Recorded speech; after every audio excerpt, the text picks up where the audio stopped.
मित्रों, रवीना प्रकाशन 2022 का मैं जिक्र कर रहा हूँ और इस जिक्र में अगले लेखक श्री रामनाथ मिश्र, जो नारायण कॉलेज शिकोहाबाद के शोध छात्र हैं, उन्होंने हमारे ऊपर काव्य को विस्तार दिया है और उन्होंने लिखा है सुशील राकेश के काव्य में मानवीय मूल्य। इस शीर्षक से इन्होंने इसकी रचना की है। मैं आपके सामने इसका वाचन कर रहा हूँ। श्री रामनाथ मिश्र ने कहा कि काव्य के मूल्य में संवेदना व संवेदना के मूल्य में वह व्यापक दृष्टि होती है जो हमें जीव मात्र के प्रति करुणार्द्र बनाती है। वह करुणा है जिसके कारण मानव को काव्य रचना की सामर्थ्य का वरदान प्राप्त हुआ है। करुणा ही मानव के विभिन्न भावों एवं आवेगों में संचारित होकर विभिन्न रसों का स्वरूप ग्रहण करती है। यह भी एक जीवन प्रमाण है कि कविता का जन्म करुणा से हुआ है। तब जब तमसा नदी के तट पर महर्षि वाल्मीकि जी अपने शिष्यों के साथ पहुँचे हैं, समीप के वन में एक स्थान पर दृष्टि पहुँचती है जहाँ क्रौंच पक्षी को रति क्रिया में लिप्त देखते हैं।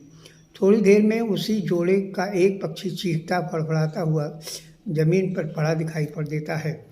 कवि के हृदय में करुणा जागृत होती है और वह शब्द अनायास निकल पड़ते हैं।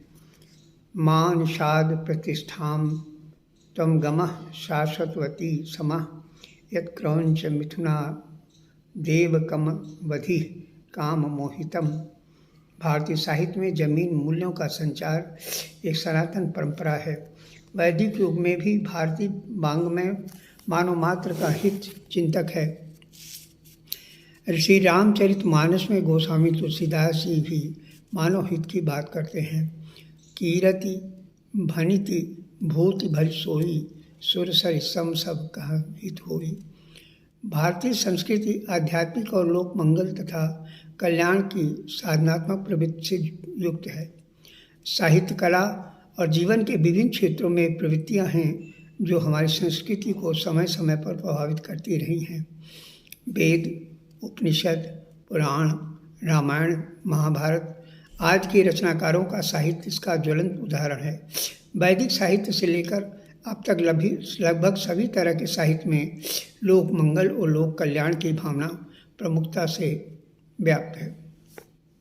वैदिक काल के बाद के साहित्य में भी, जहाँ तक हिंदी साहित्य में लोक और मानवतावादी चेतना की भावना के सूत्रपात का प्रश्न है, तो भक्तिकाल से लेकर आधुनिक काल तक का लेखन आंदोलन लोक मंगली और लोक कल्याण की भावना को केंद्र में रखकर किया गया है, जिसमें मानवता का या संवेदना का कोई न कोई पक्ष प्रेरणा के रूप में अवश्य विद्यमान है।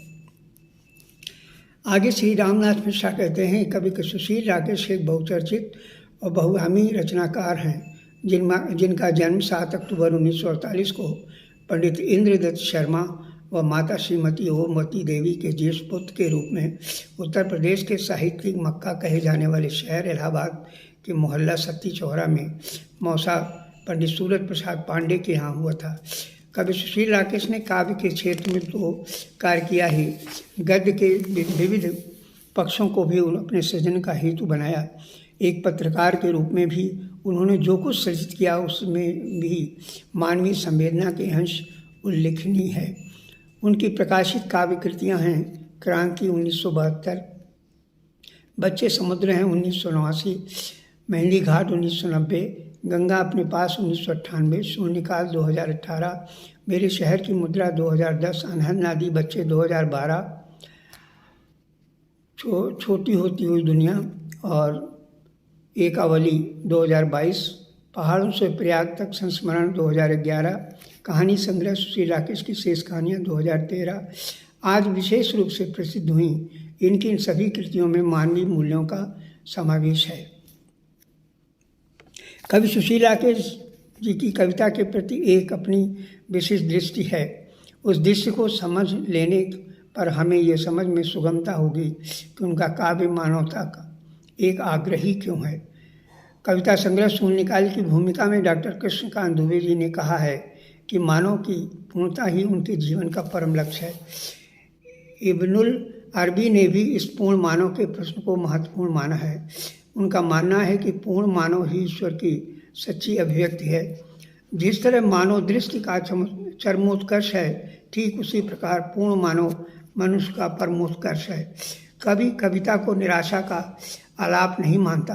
किसी भी कविता में निहित आत्मविश्वास और उत्साह की उसकी असली ऊर्जा है।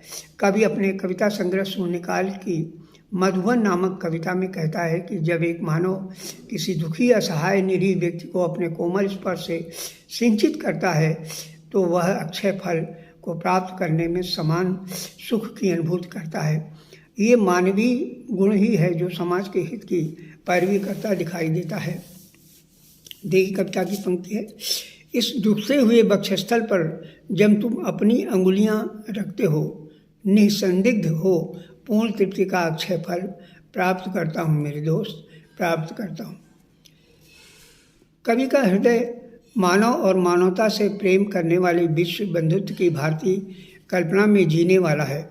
कविता संग्रह सुशील राकेश की शेष कविताएं में कवि की कविताओं में मानव के संदेश का विस्तार परिलक्षित होता दिखाई देता है।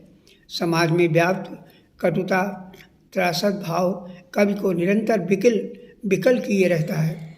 माघ पूर्णिमा पर्व नामक कविता में कवि कहता है कि, देखिए कविता की पंक्ति है, आगे वर्षों में मुक्त भरेगा मजदूरों संतानों को के बसंत में सच्चाई, किस्म किस्म की मानवता का होगा संलग्न इतिहास, रफ्तार तेज हित सावन का होगा, रफ्तार तेज हित सावन का होगा।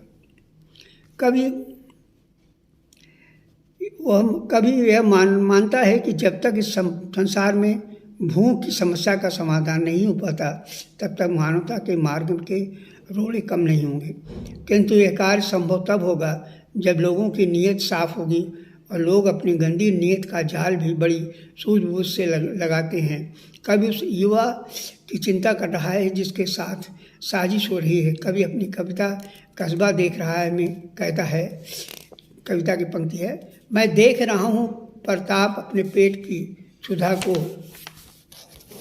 शांत करने के लिए अपने हाथों अपने सौंदर्य में गलत नियत बड़े ललक के साथ फिट कर रहा है। कभी आगे कहता है कि सहानुभूत उस 30 वर्ष की धूप से है, सच्चाई बूढ़े हाथ निशानेबाज, जवान हाथ विश्वास खो बैठे हैं, जवान हाथ विश्वास खो बैठे हैं। संपूर्ण मानवता का हित साधन तभी संभव है जब संसार अर्थतंत्र समान बंटवारे का आधार मानकर अपनी कार्य पद्धति में परिवर्तन करे। प्रत्यक्ष में ये समान बंटवारे की नीति किसी न किसी रूप में प्रतीत होती है। किंतु सत्य है कि भारतीय चिंतन पद्धति सदैव से ही आवश्यकता से अधिक संशय के सर्वार्थ से ही विरुद्ध रही है। गोस्वामी तुलसीदास जी भी श्री रामचरितमानस में कहते हैं कि पैर न कर काहू सन कोई, राम प्रताप विषमता कोई, कहकर एक प्रकार से समानता की बात करते हैं। कवि सुशील राकेश अपनी प्रारंभिक कविताओं से सामाजिक वैषम्य के प्रति चिंतित रहते हैं और इसे दूर करने के लिए निरंतर प्रयत्नशील दिखाई देते हैं। जहाँ कहीं भी मानवता या इंसानियत कष्टों में घिरी दिखाई देती है, कवि की बेचैनी बढ़ जाती है। वह पूर्ण मानव समाज के संदेश देना चाहता है कि तुम एक मानव हो, तुम्हारे अंदर कुरीतियों का भंडार भरा पड़ा है, उसे दूर कर दो। जो विषैले तत्व तुम्हारे अंदर विद्यमान हैं उसमें मानवता रूपी अमृत घोल दो। यदि ऐसा नहीं करते हैं तो मानवता तार तार हो जाएगी। देखिए कविता की पंक्ति है, हे मनुष्य अपने अंदर के मकड़ी जाले को साफ कर विष को अमृत कर दो। सीढ़ियों के रंग सफ़ेद हैं, फिर क्यों चींटियाँ बद्ध बिल में घुसकर जड़ीभूत हो चुके हो। कभी मानवता जड़ता न होने देने का संदेश देता है। वह नव युवकों को आगाह करता है कि कभी इस बात को नितांत चिंतित है कि इस समय इंसानियत अनेक संकटों से घिरी है। विश्व स्तर पर मानवता के विरुद्ध साजिशों का जाल बुना जा रहा है।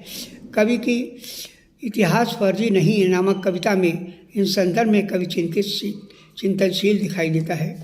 उसकी बेचैनी बढ़ जाती है और वह शहरी जीवन को नकारते हुए तर्क टिप्पणी करते हैं। ग्रामीण जन के लिए तो शहरी जीवन स्वप्नवत है। वहाँ का युवा भीष्म भी है, अर्जुन भी है। उसका खून पीना है तो पी लिया जाए, लेकिन जैसे संगम कभी अभी अपवित्र नहीं होता, वह शिखर पर भी शून्य सा विराट होता है। कविता की पंक्ति है, मेरे लिए तो इतिहास बोलता हुआ शहर है। छोटा सा भीष्म भी हूँ, अर्जुन भी हूँ। मेरा खून पीना है तो पी लो। संगम कभी अपवित्र नहीं होता, वह नाश हो उठेगा जब बांसुरी का स्वर शिखर पर शून्य सा विराट होगा। शिखर से शून्य सा विराट होगा।